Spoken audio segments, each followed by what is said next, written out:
Well, my friend, I have come to the conclusion that I've niched down that I specialize in books now. 90% of the things I've been selling lately has been books. As you can see here, most of my sales in June were books. Mostly books. Occasional jean, books, hubcap, book, reading glasses, required for books for people my age. Cookbook. This is the second one I sell of this one.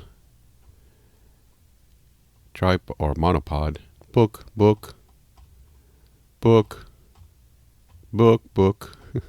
So many books. Most of them are books. Look at that. This one was a surprise one. I saw it in the bins. It was just rinkety paper book. I was passing it. My third or fourth look through the same bin. I checked comps on it, and they sell pretty high, so I picked it up. Sold it for $40. Anyways, I'm not going into details about monthly sales like I usually do, because those videos don't seem to do that well. So, but yeah, this is all what I sold in June. This one did pretty good too. A patch. Mostly books, you see that?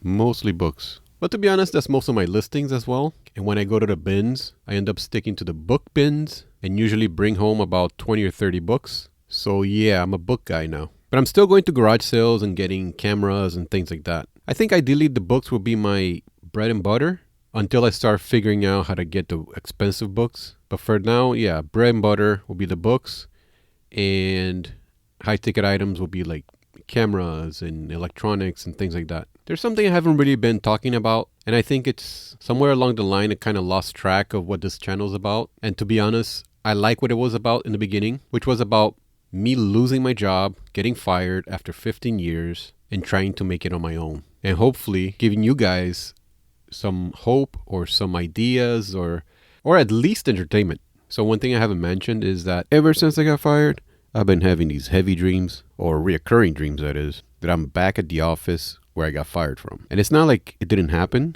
In the dream, I did get fired, but I'm back for some project or to try to help out with something for some reason. Very awkward, very uncomfortable. It's like that feeling when people are talking behind your back and saying, what the hell is this guy doing here? But at the same time, they're like kind of polite to you. And I also see the guy that got me fired, my previous director, and he's there like trying to avoid contact, try to not acknowledge that I'm there. All in all, very uncomfortable, very weird. It has that tense, weird, uncomfortable vibe. And I was having those dreams very often. Now that's been almost a year that I've been fired. Actually, it's been 10 months, a little bit over 10 months that I've been fired. I'm getting less and less. But every once in a while I have that, I wouldn't call it dream, it's more like a nightmare. Going back to that job. The golden handcuffs, as I used to call it. And although I've made a lot of friends there, had a lot of experience, a lot of people experience, I did think of quitting my job for 15 years, and that's the 15 years that I was there. From the beginning, I thought of quitting, and got worse and worse. And towards the end, I was thinking that if I get fired, it would be amazing because at least I'll get severance pay. And that's pretty much what happened. I was glad to get any money at all, any severance pay, but that was definitely not what I thought it would be. And I'm not allowed to disclose it. I signed an agreement that I wasn't allowed to disclose it, but it wasn't what I thought it would be for being there 15 years. Now, my advice to you, if you're thinking of quitting your job, if you hate your job, or even if you like your job but you want to quit and make it on your own, make sure you have some sort of FU money. When I was fired, I had a pretty decent chunk. I also had my 401k for years, contributing 5%, and they would match the 5%, which was great on their part. Plus my savings, I'm the type of guy that doesn't really finance everything. I pay my credit card. I've always paid my credit card in full at the end of the month. I've always paid my full statement balance, because if you pay your minimum, or even if you don't pay it in full. See, the thing is, if you don't pay the full balance or the full statement balance every month, it's like the opposite of investment, the opposite of the stock market. Basically, you're financing, you're paying extra for whatever you spend. Let's say you spend $1,000, you end up If you pay the minimum, you end up paying maybe twice that amount. So if you don't pay the statement in full, that's kind of not very smart. I mean, necessities are necessities, and I know some people every once in a while have to go through that. But if you're buying new clothes, new anything that you just want to replace and you want to finance it, that's kind of ridiculous. And I've always been a bit smart with my money. So there's that. As I'm editing this, I remember that I do make several mistakes too financially. I'm not the smartest. Sorry there's no video here, but this is just me recording my voice. But the dumbest mistake I've done so far since I got fired was cashing out my 401k. Very stupid, very dumb. Don't do it. I'll get into details at a later video, but now let's get back to this video. One thing that I wasn't very frugal about was that I used to have a car lease. Not for me, but for us, my wife and I, to always have a new car or something that we know for sure it's not going to give us problem.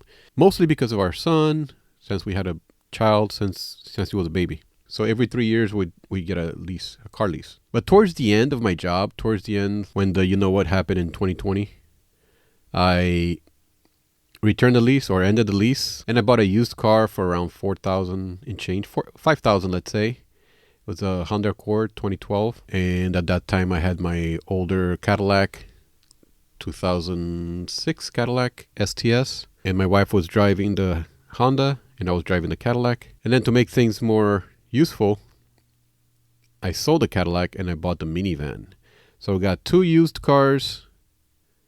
Very practical. All that was me anticipating getting fired, because there'll be no car payments and I could do a lot with a minivan like I'm doing now. The minivan has been very helpful for me to acquire merchandise to sell on eBay. At one moment I thought of doing delivery service, but I don't think that would work.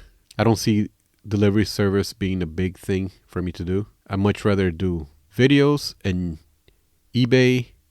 Maybe I've been thinking of doing Macari, whatnot, and so on. Pretty much making money on my own, and that's what I've been trying to do. So things worked out. I got fired, got my severance pay, don't have car payments. I do have a mortgage, but I don't have any credit card debts or anything. And that's why my initial goal is to make $100 a day in profit, because my total expenses with bills and everything, it's a little bit more than that, but at $100 I could extend longer. And then once I reach that $100 a day, I'm going to move my goal to $150 a day. And let's see how that goes. So still going. Let me know if you guys like this type of video. Comment down below. Any comment, say anything below, actually helps my channel. Of course, watching the whole videos, all my videos throughout helps also, not just like. So watching my full videos actually helps me. I'm hoping to one day monetize this channel, and let's see. Thank you, my friend. See you in the next one.